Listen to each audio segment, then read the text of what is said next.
అసలు ఏం Doppler screening కూడా మీరు ఫ్రీగా చేస్తారు అని అంటే యూజువల్గా దాన్ని కూడా ఛార్జ్ చేస్తున్నారు 4,000 to 5,000 ఛార్జ్ చేస్తున్నారు.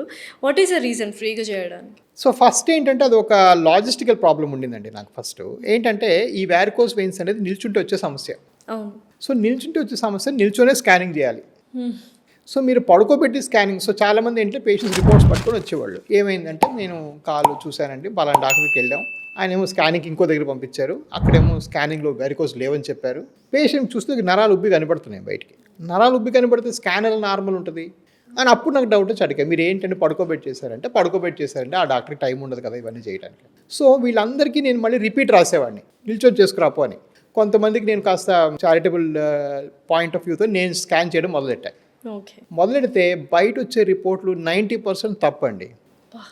90% పడుకోబెట్టి చేస్తారు, అవన్నీ తప్పు. సో లేదని చెప్పేస్తారు వాళ్ళు. లేదన్నా లేకపోతే మైనర్గా ఉందంటాడు, గ్రేడ్ 1 అంటాడు, గ్రేడ్ 3 ఉంటుంది.